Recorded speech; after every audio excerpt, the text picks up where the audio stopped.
ደግሞ በጣም እንዳልጠራጠር ይኸውልህ ይሄ ቪአይፒ ፓስ ምናምን የሚሉ ወረቀቶች አሉ መኪና ላይ የሚቀመጡ ያለ ፍተሻ እንድትገባ እሱን የተወሰኑ ዶላሮች ቢቆጠር 200-300 ሺህ ብር የሚሆን ዶላር ፓስፖርቱን አንደኛውን ፓስፖርት እኔ ጋር አስቀምጦት ነበር። የቪአይፒ ፓስ አለ። አዎ እንዴት ትጠራጠሪያለሽ? አልጠራጠርም። መኪና ይዞ ሲመጣ በቪአይፒ ፓስ ነው አስቀምጦ እንትን የሚለው 2 ፓስፖርት እጁ ላይ ሳይ የሚነግረኝ ነገር እውነት እንደሆነ ማረጋገጫ ነው። 2 ፓስፖርት ማውጣት እችላለሁ ወይ? ከዛ ደግሞ የአሜሪካ መንጃ ፍቃድ ነበረው።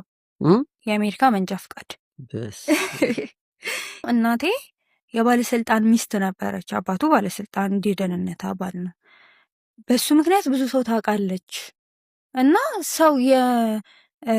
ሰውየው የደህንነቱ ልጅ እንዴት ያለ ሰርግ ያለ ቀለበት ያገባል ስለምትባል ስሟን ስለምትፈራ ግዴታ መደገስ አለበታል።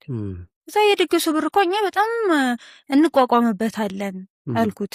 እዛ አይ መቋቋሚያ ችግር የለውም ይሄ አያሳስብሽ ምናምን አለኝ። ምንም ማምጣት ስላልቻልኩኝ እሺ አልኩኝ። ሀይሌ ሪዞርት አዳማ የቀለበቱ ፕሮግራም ማታ ላይ እንዲደረግ ተወሰነ። እሺ ከዛ በስልክ እንዳልኩ አወራታለሁ። እስከዛ ጊዜ እናቱን ያገናኘኛል። ያወሩሻል? በራሴ ስልክ አይደለም፣ የኔን ስልክ አያውቁትም፣ በሱ ስልክ ማለት ነው። ከዛ ቅዳሜ ሽምግልናው ሊደረግ ሳምንቱ ሲቀረው አርብ ዕለት ሀይሌ እንሂድና እኛ ያሰብነውን ቦታ ላሳይሻለኝ። ከዛ ሄድንና አዳማ ሀይሌ ሪዞርት ነው። እሺ ከዛ ጋርደን አለው እና ጋርደኑን ነው የመረጥነው። እስቲ እዩ ምናምን ሲለኝ ያው ያምራል ቆንጆ ነው እሺ ምናምን አልኩት። ከዛ ሰው በምን ያክል ሰው እንደሚሆን ምንጠራውን ሰው ማለት ነው እና የአንዳንድ ወጪዎች ምናምን ከሱፐርቫይዘሯ ጋር አወራን እዛ። ከዛ ሁሉንም አወራን፣ ሰማዋት ምናምን ሰማው ያወሩትን ምናምን በቃ ከእናቴ ጋር መተን ስላየ ነው ነገ መተን እንከፍላለን ከእናቴ ጋር አለኝ ለእኔና ለሱፐርቫይዘሯ። እዚህ ጋር ግን አንቺ ለቤተሰቦችሽ ሽምግልና በዚህ ቀን ሊላክ ነው ብለሽ ለቤተሰቦችሽ ነገርሽ? መክፈሉን ማረጋገጥ ፈለኩኝ ለቤተሰቦችሽ ከመንገዴ በፊት። ከዛ እንዳልኩ አርብ ዕለት ሄደን አየን እና ቅዳሜ ዕለት ጠዋት ላይ 4 ሰዓት ምናምን አካባቢ ደወለልኝ። ከዛ ከፍለናል አለኝ። ከሰዓት ዲጄ እና ዲኮር እናናገራለን እኔና አንቺ አለኝ ማለት ነው። እሺ ያልኩት በቃ ቤት መጣና ወስድሻለሁኝ አለኝ። እዛ እሺ ያልኩት ምናምን ከሰዓት ሆነ። ባይ አይደውልም፣ ባይ አይመጣም። ከዛ እኔ ደወልኩኝ ምናምን ግን አላነሳ አለኝ።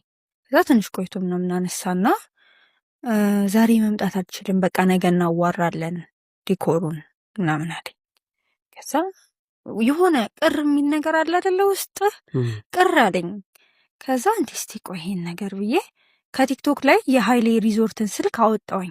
ቲክቶክ ላይ ፈልጌ ስደውላቸው አዲስ አበባ ነው። እሺ አዳማን ፈልጌ ነው አልኳቸው፣ አዳማን ሰጡ። ከዛ ከአዳማው ላይ ደግሞ የሱፐርቫይዘሯን ስልክ ስጡኝ ብዬ የእሷን ሰጡኝ። ደወልኩላት። የትናንትናዋ ሙሽራ ነኝ ስልኩ እኮ አላነሳ ብሎኝ ነው እሷ ጋር ነኝ ብሎኝ ነው አገናኘኝ አልኳት። ከዛ አረ አልመጣም እኮ ምን ሆናችሁ ነው እመጣለሁ ብላችሁ እኔ ደግሞ ጋርደኑን አስፈቅጄ የላችሁ ምናምን አለችኝ። አልመጣም እሺ ከቡን ያልኩት እሱ ሂጂ ከፍያለሁ ብሏል። እሺ ከቡን ያልኩት በቃ ከፍያለሁ ጨርሻለሁ ብሎኝ ነው የደወለልኝ። አላመንኳትም። ደወልኩለትና ለሱ አባት ከፈልክ አልኩት። ከዛ አዎ ብዬሻለሁ እኮ ሲለኝ አይ ልጅቷ አልከፈልክም አለችኝ አልኩት።